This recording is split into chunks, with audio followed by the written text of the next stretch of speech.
그러면 이제 코치님이 보시기에 지금까지 아이들을 만나봤을 때 좀 어려웠었던 아이들도 분명히 있으셨을 것 같아요. 좀 알려주시고 싶은 그런 사례가 있다라고 하면 말씀해 주시면 더 좋을 것 같아요.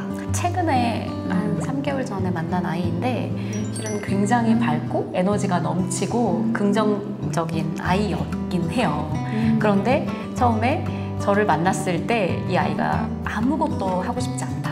나는 학습도 하고 싶지 않고 나는 공부도 하지 않고 대신 마음 키움 테스트는 한번 받아보겠다 한 아이였는데, 이 아이가 실은 학교에서 친구들과 사이에서 왕따를 당해서 무기력해지고 자신감도 좀 많이 떨어져 있고 그런 상황의 아이였어요. 그럼 그 아이도 마음의 근력이나 이런 부분들이 좀 강화가 돼서 지금 자기 자신을 지킬 수 있는 약간의 힘? 이런 것들이 좀 생겨있는 상태일까요? 확신할 수는 없지만 아이가 최근에 선생님 영어 공부가 재밌어요. 저 영어를 시험을 잘 봐야겠어요. 바로 학습으로? 근데 정말 신기했어요. 아이가 확실히 근데 부모님께서 아이 이야기를 좀 잘 들어주시는 그런 분이셨고, 저도 아이가 자신 안에 있는 힘 이런 것들을 빨리 좀 찾기를 바랬기 때문에 수업 들어가기 전에도 아이의 감정을 충분히 들어주고 공감하게 해주고 이 아이가 가지고 있는 힘이 어떻게 좀 발휘되면 좋을지에 대해서 이야기를 좀 많이 나눴었는데요. 아이가 선생님 저 시험을 되게 잘 보고 싶다는 얘기를 해서 이게 이렇게 빨리 오나? 이런 생각이. 근데 이제 원래 밝고 긍정적인 아이였고 학습에도 관심이 많은 아이였는데 그런 어떤 외부적인 환경이 굉장히 좀 크게 밝은 것과 더해서 더 힘들었던 것 같아요. 들어보니까 학습이 굉장히 빠르게 또 적응이 되고 성과가 나온 아이들도 있는데 모든 아이가 다 그렇지는 않습니다. 아이들마다의 속도가 굉장히 다르다는 거, 그래서 학부모님도 기다려 주셔야 되는 거, 코치님들도 많은 아이들을 만나지만 그 아이들의 속도에 딸려가는 것이 아니라 속도를 유지할 수 있게끔, 그리고 거리감을 어느 정도 주고 나면 아이의 생각과 그 속을 들여다볼 수 있는 시간을 만들어줄 수 있다는 게 아마 전문 코치님들의 영향이지 않을까라는 생각하게 됩니다. 네, 그 다음으로는요, 요즘은 초등학교 4학년 때부터는 사춘기라는 걸 오기도 하는데 거리감이 좀 생기잖아요. 그래서 문을 쾅 닫고 들어가고 아무 말도 하고 싶어 하지 않고, 이런 아이들 마음 키움을 통해서 또 어떤 변화가 있는지 아마 학부모님들 굉장히 많이 궁금해 하실 것 같아요. 부모님은 그 현재 시점에서 얘기를 하시는 거고요. 아이들은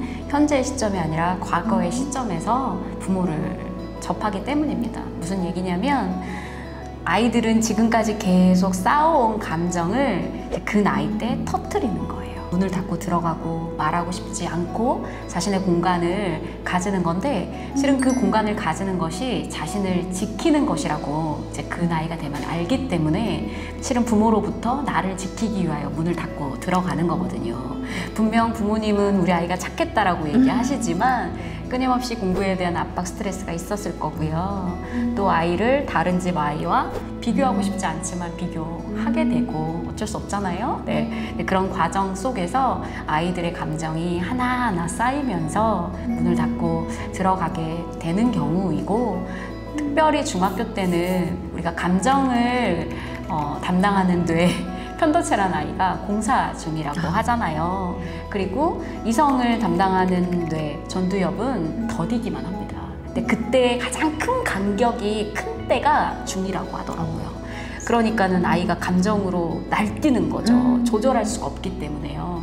그래서 아이가 할 수 있는 방법은 이제 문 닫고 들어가는 것이고요. 그리고 이제 부모님은 경험하지 못했기 때문에 두려우셔서 아마 걱정이 되실 거라고 생각이 드는데, 아이는 원초적이고 본질적인 질문을 그때부터 하기 시작합니다. 나는 누구인가?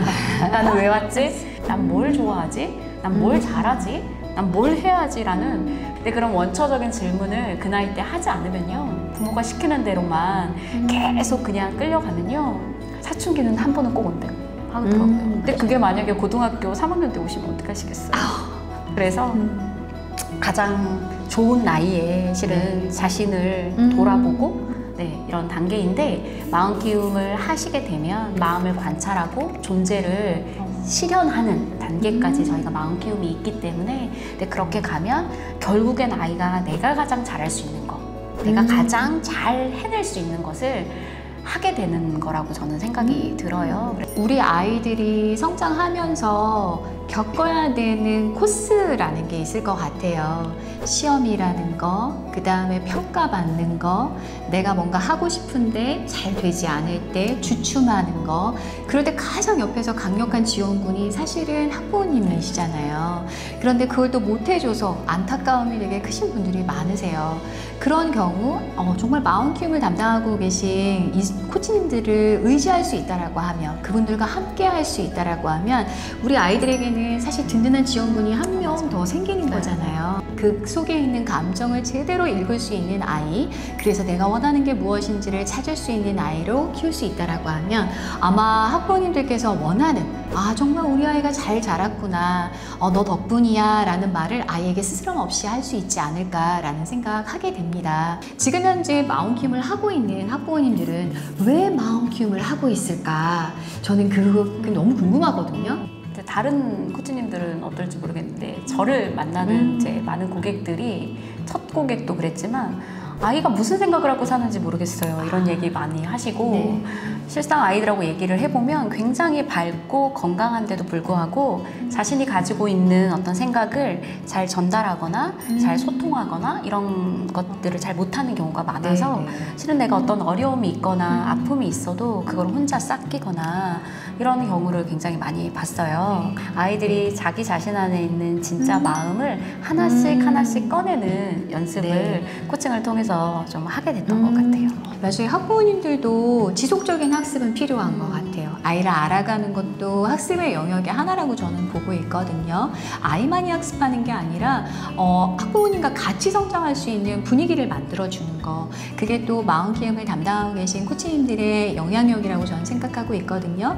학습이라고 하는 게 굉장히 장기 레이스입니다.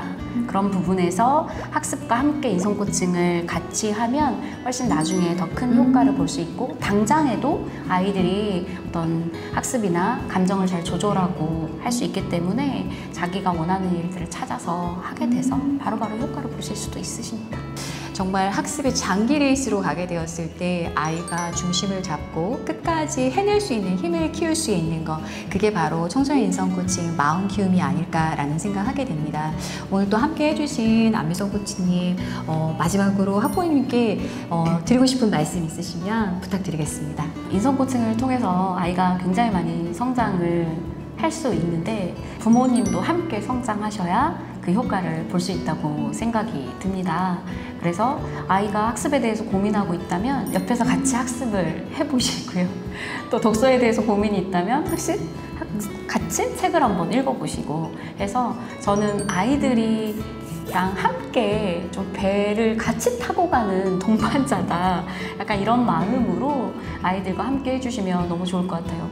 너는 학원 가, 너는 공부해, 근데 나는 그 시간에 핸드폰 봐, 이건 아니죠. 그래서 특별히 좀 부탁하고 싶은 것은, 이런 인성 코칭이 좀 더 효과를 보기 위해서는 부모님도 함께 좀 성장하시고 변화되기를 원하는 마음에서 부모님도 같이 학습하시면 좋을 것 같다고 말씀드리고 싶습니다. 학부모님들이 많은 도움 받으실 수 있도록 저희가 더 열심히 움직여 보도록 하겠습니다. 감사합니다.